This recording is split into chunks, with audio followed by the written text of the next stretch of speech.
Okay, so the today's topic is incompressible flow over an foil. Right here, Professor Ravi Kumar, School of Mechanical Engineering, Shastra Institute University, Tanjore. So today, brief idea is I will give you an idea, right? What is an airfoil?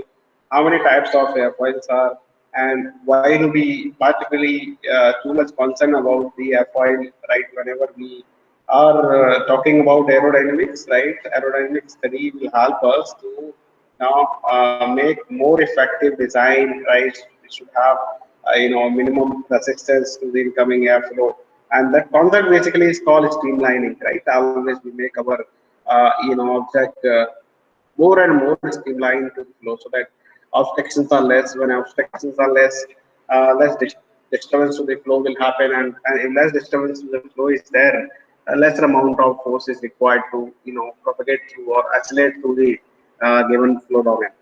So that's the main idea of making the streamlined thing. So what is an airfoil? So airfoil is nothing but it is a specially designed shape, right? Which is when it's kept at certain angle to free stream flow, it generates the normal reaction, and that normal reaction is known as lifter. So airfoil is a specially designed body or a special designed shape, which when placed at certain angle to the free stream flow, will generate a normal reaction, which is called as lift. So airfoil is designed to get the lift. That's the main purpose, sole purpose of it. Or in geometrical sense, if we say that it is a cut section of a wing.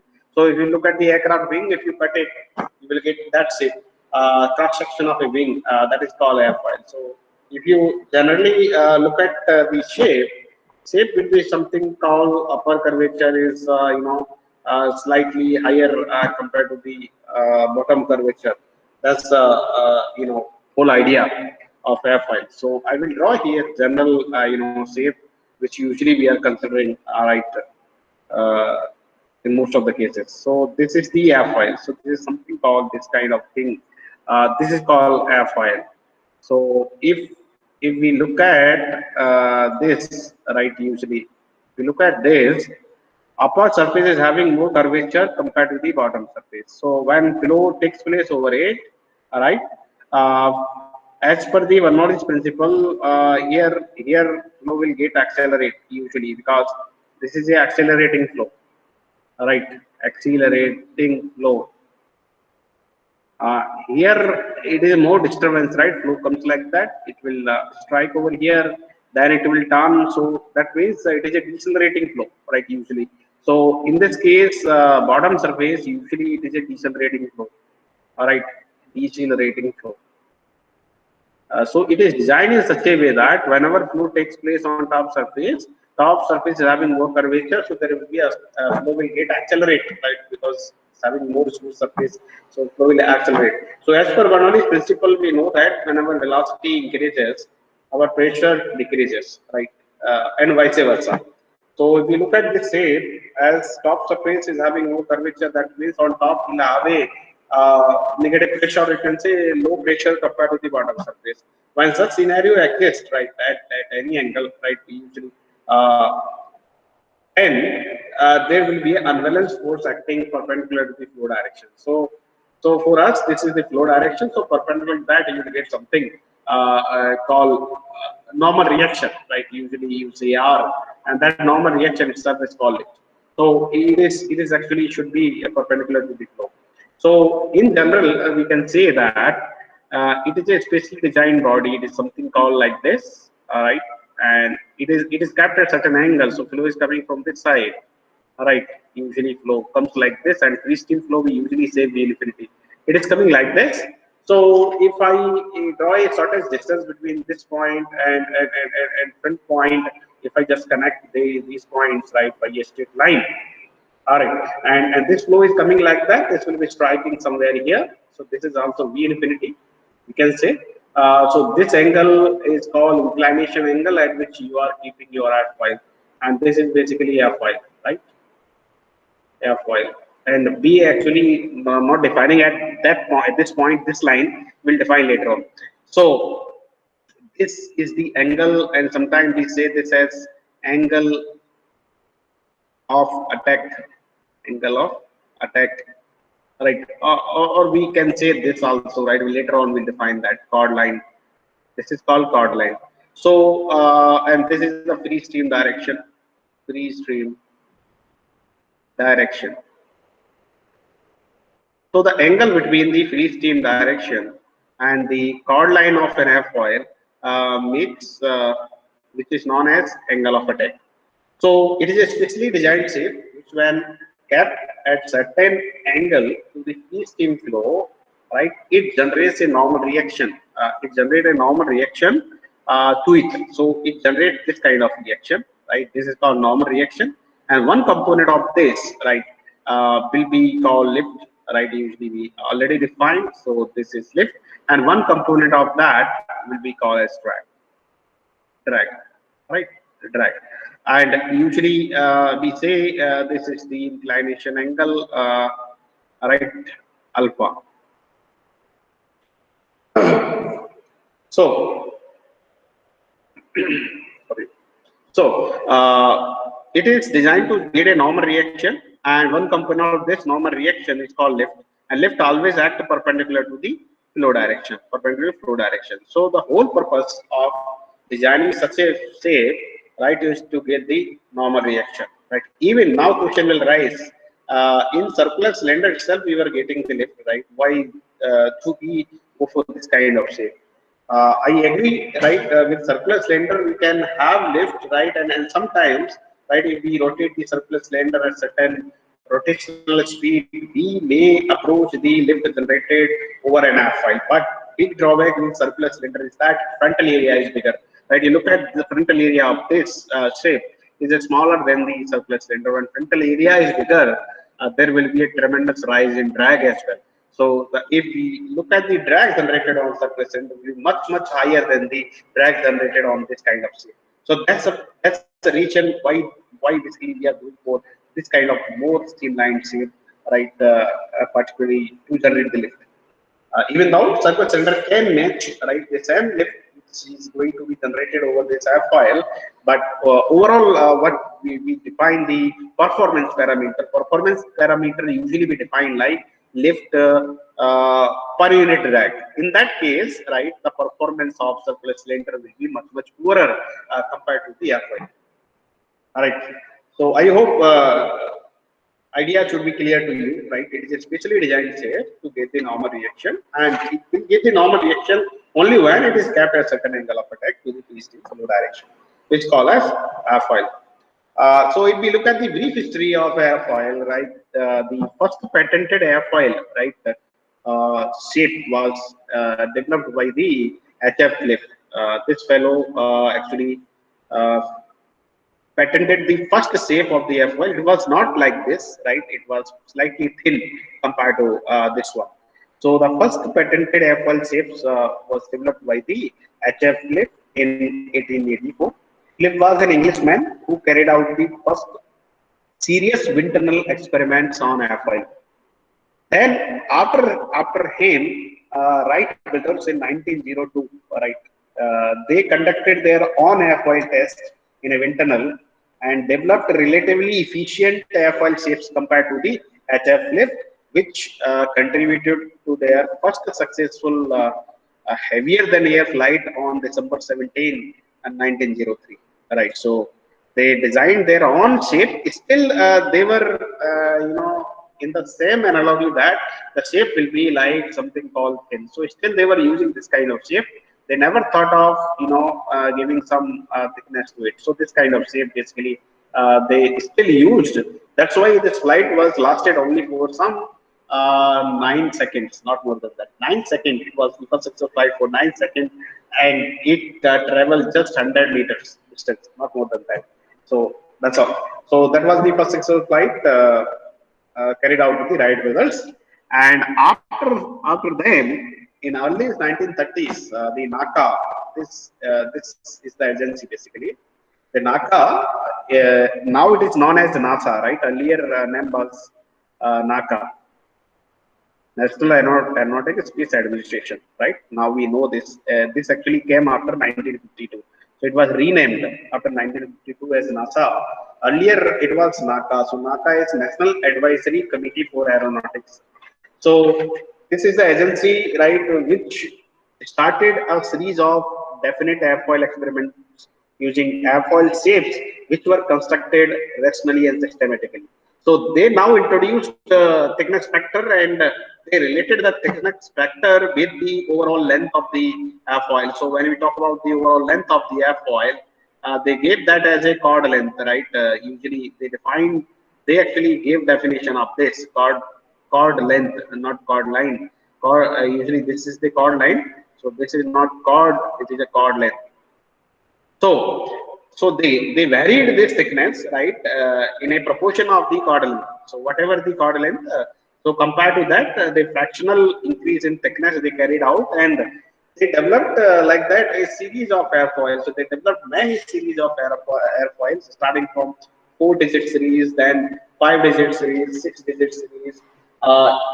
These 3-digit series they have developed in that 20,000 different airfoil shapes. They developed and corresponding all the data, right? Lift, drag, movement, all sort of values they tabulated, and they left to the world. So still today, in most of the modern aircraft, right, we are using some of those series, right? NACA 4-digit, 5-digit, and 6-digit. So NACA airfoils are known as well-known standard, right? Well-known standard. So whenever we are designing any new airfoil, right, we have to compare with the NACA airfoil. So NACA airfoils are known as well-known standard. Just keep in mind. And NACA only gave the definition of all the terminologies, right, used in the airfoil, like when we talk about length, when we talk about thickness, when we talk about leading edge shape. Before them, people were using very thin airfoil. So in the case of thin airfoil, leading edge was just a point, right? But when they introduced the thickness in corresponding to the chord length, then this leading edge came into the effect, and they gave some radius to the leading edge also in terms of chord length. So every parameter, right, whatever they varied in the shape was related to the chord length, overall length. So they gave airfoil nomenclature finally. So based on that airfoil nomenclature, if you want to design any new airfoil, you can design as per your requirement. Let's suppose you want high performance airfoil, right? In that case, you can consider the optimum thickness, right? There are certain range of thickness to chord ratio, right? In that you can find out some range as per your requirement, and you can design new airfoil, and you take help of the NACA, any one of these series 4, 5, and 6. So later on we'll discuss about these all series of airfoils. So this is a brief history of the airfoil development. So started with the HF flip. So first cadet goes to the HF flip.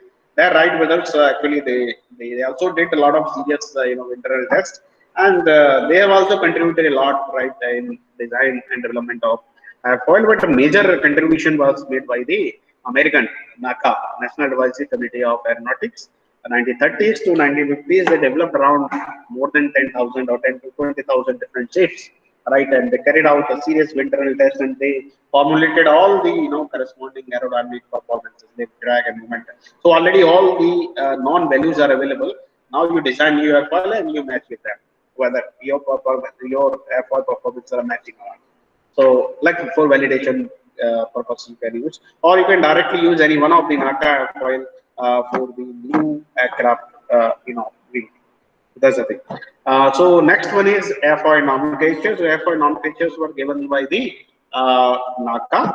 So if you look at the airfoil, this is the airfoil, right? Usually we design airfoil in such a way that upper surface is having more curvature and bottom surface is almost flat, right? So this most forward point is called leading edge, and most backward point is called trailing edge. And the shortest distance, it is the shortest distance, keep in mind.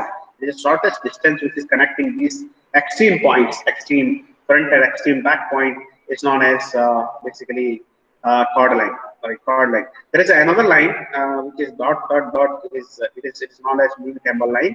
All right, and this is called top surface. This is called bottom surface. Distance between top surface and bottom surface is known as thickness, right? And distance between these two lines, right, is known as camber, right? And distance from front point to the back point is known as chord length.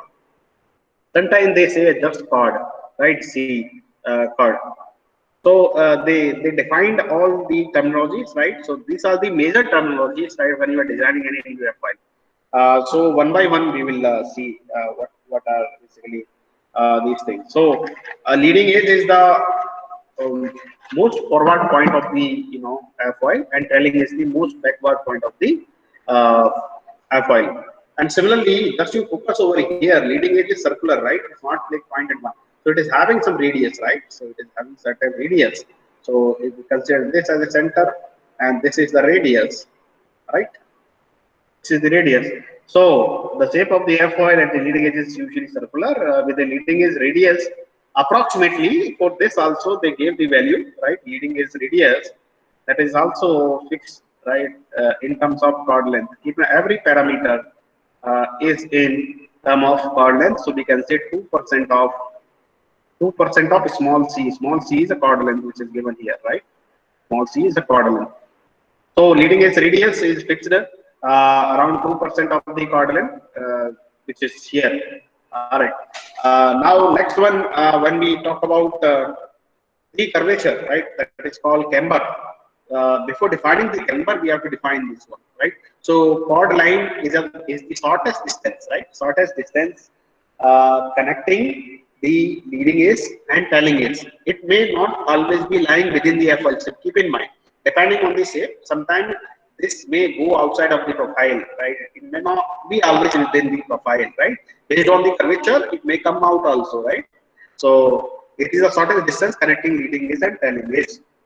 Next one is mean camber line. Mean camber line, it is the locus of all the point, right? It is the locus of all the point midway, exactly at middle, right, between upper and lower surface when measured perpendicular to the mean camber line itself. You measure perpendicular to mean camber line itself, right? These points will be lying exactly equidistant from top and bottom surface up to the trailing edge, right? So mean camber line is the locus of all the points midway between upper and lower surface when measured perpendicular to the mean camber line itself. Next one is camber, which is very must, right? Camber is nothing but it's the distance, maximum distance between the mean camber line and chord line, which is known as camber. What about thickness? Thickness is the shortest distance, right? Thickness is the shortest. Don't say shortest distance. You say it is the distance between upper and lower surface when measured perpendicular to the chord line. Keep in mind, when measured perpendicular to the chord line, it is the distance between top and bottom surface when measured perpendicular to the chord line. Camber is also the distance between the mean camber line and chord line when measured perpendicular to the chord line. We are measuring everything perpendicular to the chord line. Note this point, right? So camber is the maximum distance between mean camber line and chord line when measured perpendicular to the chord line itself. And similarly, thickness is the maximum distance or distance between top surface and bottom surface when measured perpendicular to the chord line. Here, I hope so. Up to here, you will not have any kind of doubts, right? So let's go for next topic. So everything is given here. I'm not repeating everything. Whatever I covered is here. FI types, right? And I now we'll see how many types of FIs are there. Here we have seen FI is having camber. Sometimes camber will not be there. If camber is not there, in that case, what will happen? Mean camber line and chord line will coincide. That means if such scenario is going to happen, that means it will be a symmetrical airfoil. Both sides you will have same thickness. Symmetrical airfoil. So we'll see one by one. So zero camber, right? In that case, there is no difference between mean camber line and chord lines. If such scenario exists, in that case, the chord line itself can be considered as camber line, right? And it will have equal distance all around. So it is known as symmetrical airfoil. This is known as symmetrical airfoil. Keep in mind. Next one is the cambered airfoil. It will have certain camber, right? It may be positive or may be negative. So this is the positive camber usually. So positive camber will generate positive lift, right? Positive lift. So this is known as asymmetrical airfoil or unsymmetrical airfoil. Sometimes we say or cambered airfoil, right? Any name can be used, right? Cambered airfoil. Cambered airfoil also you can use, or asymmetrical airfoil or unsymmetrical airfoil. So this is the positive camber. Third case may be negative camber also. So in some of the high performance aircraft, like some of the fighter aircrafts are having capability to reverse the lift, right? Reverse the lift. So wingset is having certain kind of scenario to change the camber, all right? So this is called negative camber. So negative camber will generate negative lift, right? It still is an unsymmetric airfoil. So negative camber and positive camber, both cases are possible, right? In the case of camber airfoil, and simplest one is a symmetric airfoil, right? So if we look at both of these cases, in a horizontal case, right, when it's a symmetric airfoil, it will have equal pressure distribution, right, all around. So when it's an equal pressure distribution at zero angle of attack, it will not generate any kind of lift. But if you look at the camber airfoil, even at 0 degree, it can generate some lift, right? Because it is having upper curvature more compared to the bottom. So even at 0 degree, it will have a certain lift, right? So in the case of camber airfoil, lift start exactly at 0 degree, but in the case of symmetric airfoil, lift will be zero at 0 degree. If you increase some degree, 1 degree, then only it will be starting. So airfoil family series, right? Airfoil families were developed by NACA. As I said that NACA's name is National Advisory Committee for Aeronautics before 1950. Now it is known as NASA, National Aeronautics and Space Administration. They identify different airfoil shapes with a logical number system. So they gave some number, right? 4 digit. So every digit having its own meaning, right? They are known as NACA airfoil. So the one such example of NACA airfoil series. These are the different series they have developed: NACA 4 digit series, NACA 5 digit series, 6 digit series, NACA 1 series. It is also known as 16 series, NACA 7 series, and NACA 8 series. Out of these, basically only these three we are using majority in the aircraft application. The rest of these finding application in the wind tunnel blade, wind turbine blades, not wind tunnel blades, wind turbine blades, right? We are using this, or normal turbine blades also. We are using any one of these series of NACA airfoils, right? For aircraft applications, we are using 4, 5, and 6 digit series. So here in your syllabus, we will be discussing only these three series: NACA 4, 5, and 6. So let's start with the NACA 4 digit series. For example, here one example is given. It will be something like that: NACA 2412. It may be any number, right? Maybe 3402, maybe 0012, maybe 1234, right? Any number it will be. So the first family of NACA airfoil developed in 1930s. So these are the first family, right, of airfoil that they developed in early 1930s, right? This is the 4 digit, right? 4 digit. So in this, usually, so if we like, this is the example. Here, every digit is having its own meaning. So let's suppose this 2 is representing the camber in percentage of chord. So this first digit basically represent the maximum camber in hundredth of the chord. Hundredth of the chord. Note it down. So first digit represent the maximum camber in hundredth of the chord. So we can say that it is having camber of what we say 2 divided by 100 times of chord length. So that becomes 0.02 times of C. So first digit represents the maximum camber in hundredth of the chord, and the second digit represents the position of maximum camber in tenth of the chord. In tenth of the chord. So it is written here 4. So 4 divided by 10 times of C is the position of maximum camber. So second digit represents the position of maximum camber in tenth of the chord. So XC is 0.4 times of chord length, and last 2 digits represent the maximum thickness in percentage of the chord.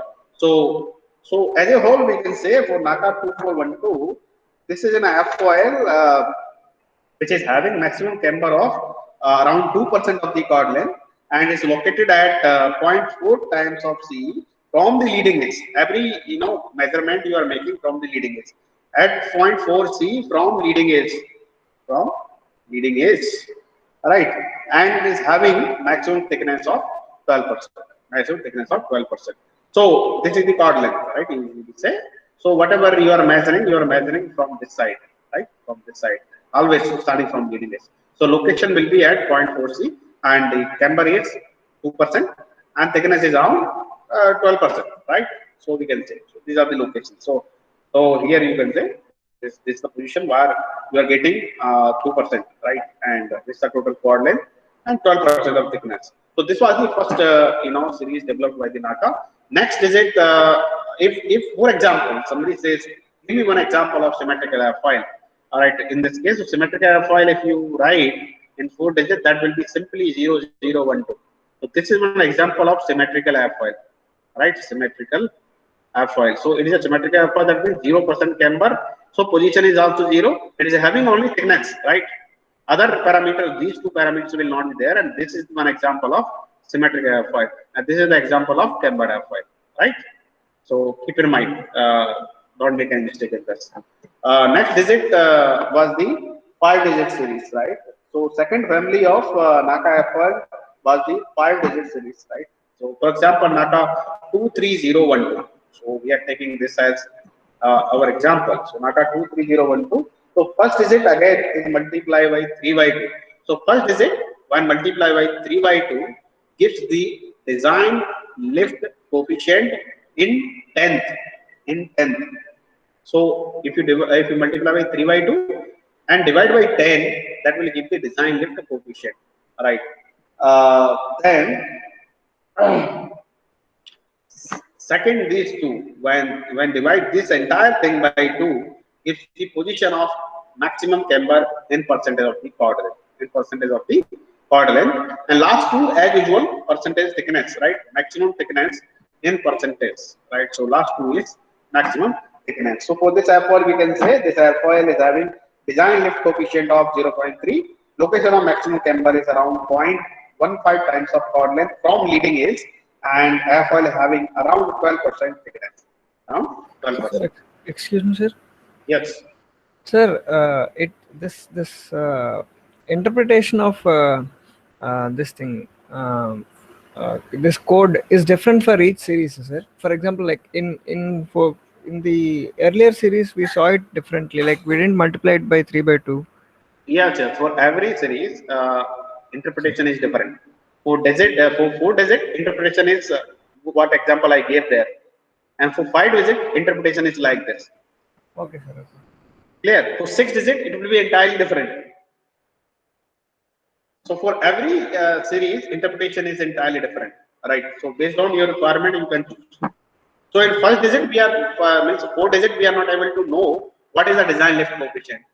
Here we are clearly able to know this airfoil is going to generate this much amount of lift. So as per our lift requirement, we can select the 5-digit series, right? So that's why I want to generate 0.6 CL. So corresponding to that, I can select any NACA, 5-digit airfoil, right, for my purpose. So this will give idea about design lift coefficient. What? Next one is NACA 6 series, right?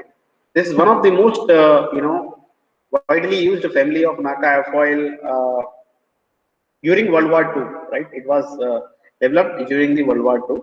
Is the 6-digit airfoil series. This is also known as laminar flow airfoil. Laminar flow airfoil. So, for example, it is given NACA 64212, right? It may be anything 65 or it may be 61 212 right? Number may be anything, but interpretation you have to do in this way. So a first digit simply identify the series number, right?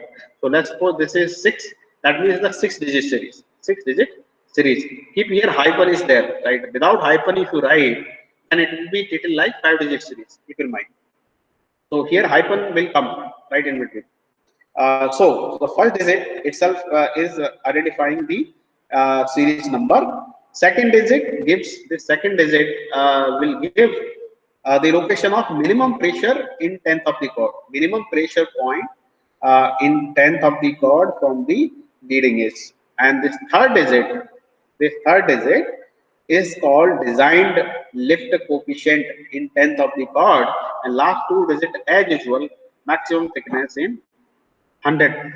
So first is series designation, second location of minimum pressure in tenth of the chord, and third is design lift coefficient in tenth, right? And last two are the maximum thickness in percentage of the chord length, percentage of the chord length. So for this 6-digit, we can say it is a 6 series having location of minimum pressure around 50% of the chord length from leading edge, and having like design lift coefficient around 0.2 and maximum thickness not 50%, 40%, right, in this case, and the maximum thickness is around 12%.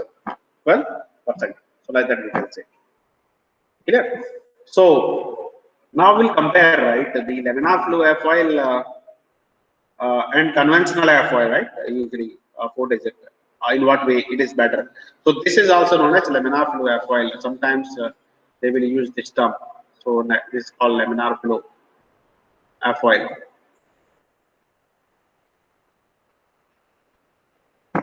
So this is basically pressure distribution, right? This is called pressure distribution. So this is basically CP. This is nothing but CP, right? P minus P infinity divided by half rho V infinity square. So CP value, positive side, it will go, right? Positive CP will always lie at the bottom surface. Keep in mind, because bottom surface will have higher pressure, top surface will have lower pressure. So lower pressure will corresponding to negative pressure and higher pressure corresponding to the positive pressure. So this side, whatever CP values these are coming, these corresponding to the bottom surface, and CP negative represent the top surface, right? Top surface pressure distribution, right? It's going like this.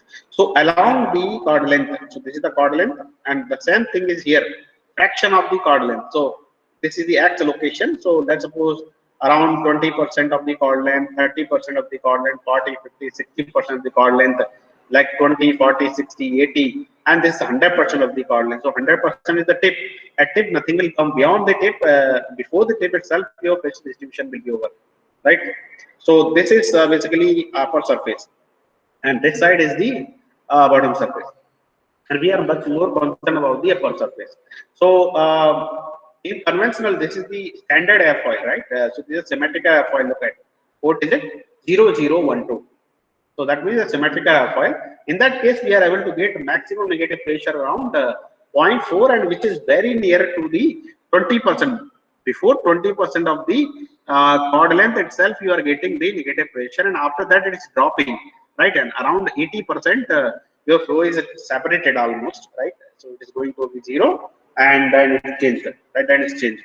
So that means negative pressure location is just below 20% of the chord length. But in the case of laminar flow airfoil, the name itself is saying laminar airfoil. That means it will have a larger area, right, where we are getting the attached flow.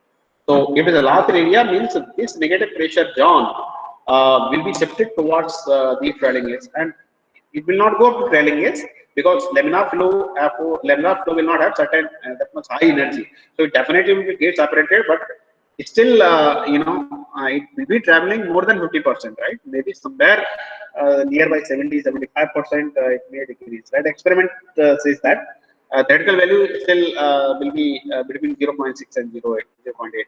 So just look at the pressure distribution of NACA's laminar flow. So 66-012, right? This is the 6-digit airfoil series, right? That is called laminar flow airfoil. So look at this pressure distribution.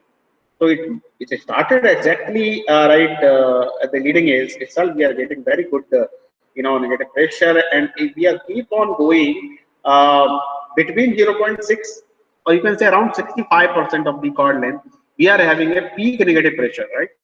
Which is here. So which is somewhere we can say 0.25 or 0.3 that we are getting, but still compared to the symmetric airfoil, we are having a larger area of attached below. So overall pressure distribution, if you look at, is much more smooth, right, for the 6-digit airfoil compared to the 4-digit symmetric airfoil. So symmetric means the laminar flow airfoils are much more efficient, right, compared to the 4-digit airfoil series. That's why this CP curve comparison actually I gave to you. So that's a basic idea to design the 6-digit airfoil. Then after that, NACA 1 series or 16 series, as I said, these are not useful in aircraft, but still we are using in the wind turbine blades. So this is one example, right? 1. So keep in mind this 1 itself is 1 series, right? And then 6-2, and then this last 2 are same. Only these will vary, right? So here 1 is a series determination, and this is the location of minimum pressure in 10th of the chord, right? This is the design lift coefficient. And last is as usual thickness. So interpretation is almost similar like 6-digit series. Only that first number has changed, right? Instead of 6, we are writing 1. That's all. 1/6 series I have given you. What are the merits and demerits of these different kind of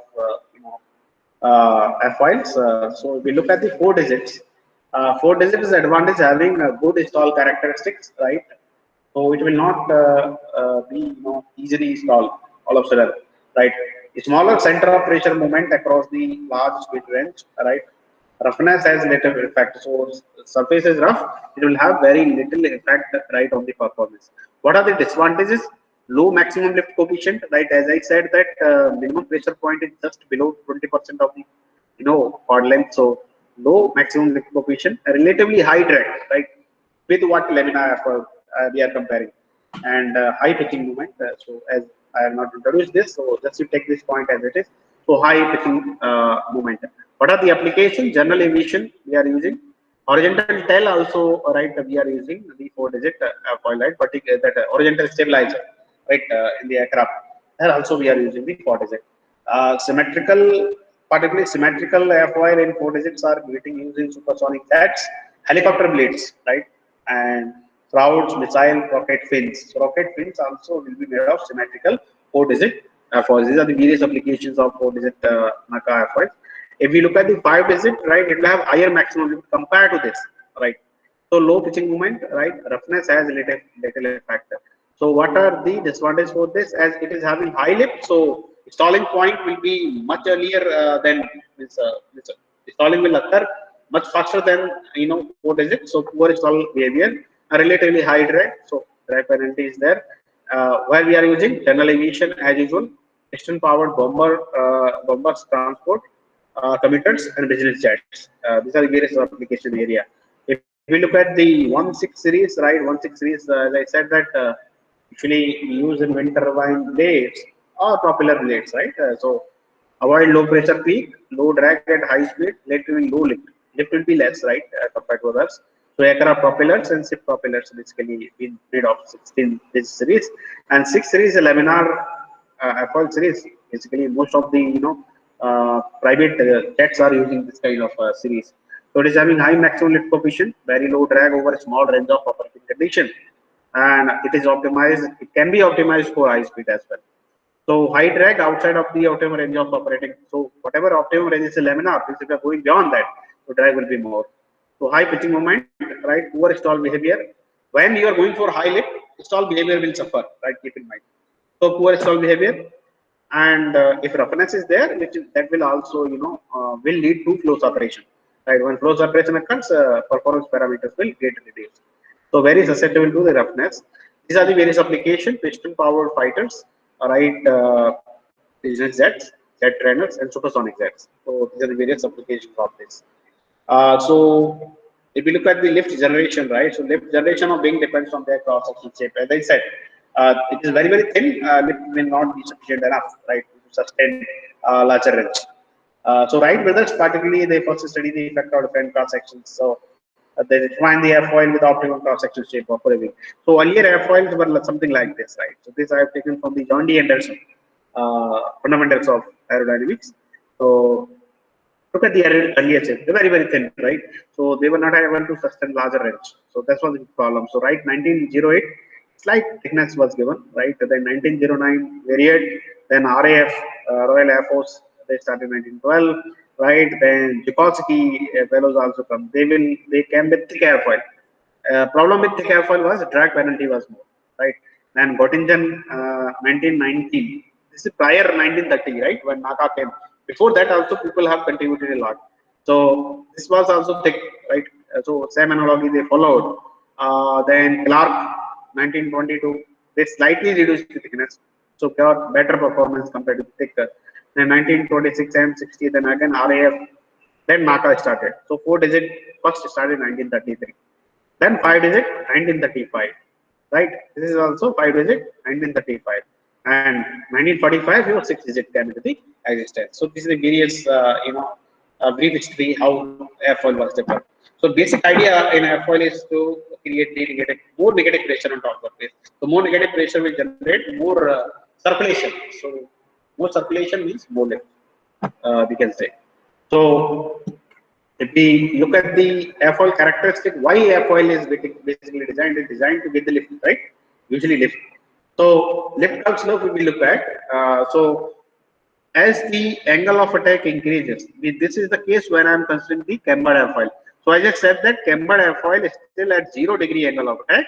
It will have certain lift, right? It will have certain lift. So, so if you keep on increasing the angle of attack, it's lift keep on increasing, and then a point will reach, right, where you will get the maximum lift, right? Maximum lift. If you further increase the lift, this angle of attack, right, flow will get separated from the top surface. When flow is getting separated from the top surface, this is the scenario, right, when it has achieved maximum angle of attack, and at the leading edge itself, flow separation starts. If such scenario exists, there will be a sudden loss of lift, and this phenomena is known as stalling, right? Stall due to flow separation. When stalling happens, there will be a loss of lift. Stalling doesn't mean there is a complete breakdown of the lift. No, but there is sudden loss of lift. It will lose the altitude, again will try to regain the lift, then further stalling. So continuously, regaining and stalling, continue if you are not providing any kind of, a forward motion to your aircraft. Right? If it does non-powered aircraft, in that case, if stalling happens, it will lose the altitude, then further regain, then again lose the altitude. So continuously, regaining and stalling, continues. So that will follow. So if we look at the lift curve slope, so as I said, for cambered airfoil, this we are talking about for cambered airfoil, right? So cambered airfoil will have certain lift at 0 degree. That means lift will be zero at some negative side, right? So where some, that means we can say that for cambered airfoil we are giving some predefined angle, right, to the leading edge. So zero lift angle of attack is called value of alpha, right, angle of attack when lift equals to 0. Denoted by alpha L equal to 0. So for example, right, for symmetrical airfoil, this alpha L 0 will be 0 for symmetrical airfoil, because in symmetrical airfoil, exactly at 0 degree, right, you will have lift 0. That means here itself, your lift curve will start. Then it will go like this and then stall. So alpha L naught will be 0 for symmetrical airfoil, but alpha L is equal to 0, right? This will be negative. Always it will be negative for most of the cambered airfoil, for most of the positive cambered, most positive cambered airfoil. So if it is a positive cambered airfoil, this value will be negative, and range is very narrow, -2 to 3, -2 or -3. All right. So this is the range, right, within which this is a predefined, right. You are giving this angle to the leading edge of the cambered airfoil, right. So that it will have a certain lift even at 0 degree angle of attack. So if we look at the stalling in most of the airfoil, this is the point of stalling. So if I draw like this, I can get the stalling angle, alpha stall. So alpha stall in most of the airfoil will be somewhere nearby 16 degree, right?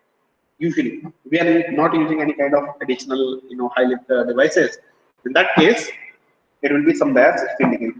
So at this stalling, at this angle, separation of the flow and top surface starts, and flow will get separated. All right. So that's the thing. So if we compare symmetrical and cambered, so this is, for example, symmetrical. Symmetrical, it starts from 0, right? Then keep on going. An angle will reach, stalling will happen. Then finally, this is the completely separated flow. This is the alpha stall. This is alpha stall for this case. And for this case, alpha stall is somewhere here. So this is alpha stall for this one. So if I say lift curve slope for this is A, right, and lift curve slope for this is A naught. A naught is always be defined for symmetrical airfoil, keep in mind, and this value is fixed.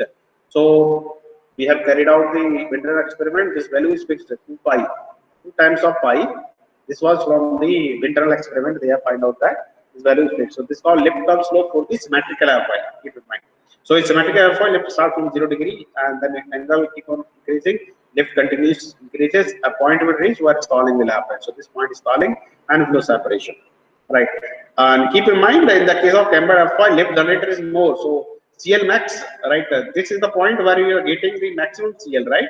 So we can say CL max position. In this case, this is also CL max position, right? So CL max position for symmetrical, right? And this is for cambered. For cambered, CL max will be higher compared to the symmetrical. But problem is that stalling will happen much earlier than the symmetric airfoil. So for the cambered airfoil in comparison to the symmetric airfoil. So we can say alpha stall for cambered, right, is lesser than alpha stall, right, for symmetrical. So much earlier it will stall, but the maximum CL generated on cambered airfoil will be much higher than the symmetrical airfoil, right? So this is the thing. This is a stalling, right? And this is called lift-off slope. And lift-off slope is nothing but DCL by D alpha. So if we relate the lift-off slope for unsymmetric airfoil with symmetric airfoil, this is the relation A is equal to A naught, right, divided by 1 plus A naught upon pi E A R, where E is called Oswald efficiency factor. This value is also fixed 0.85 to 0.9 usually we consider. Oswald efficiency factor is E, and this is known as aspect ratio. Aspect ratio. Aspect ratio. Right. That I will define. Right. So I will give you here. Let's suppose this is an airfoil. So it will having certain span. So if I say this is the wing span, right? Used to say span. All right, and this we say chord length. So aspect ratio is the ratio of wing span divided by the chord length. Keep in mind. So like that we can define. And the landform area, if you look at from the top, it will be a rectangle, right? So landform area usually we say S is B into C. This is called weighted area of landform area for the wing. For the wing. Clear? So I think time is also going to be up. So here itself we will stall for today, right? We will close the thing. So if you are having any doubt, then you start asking.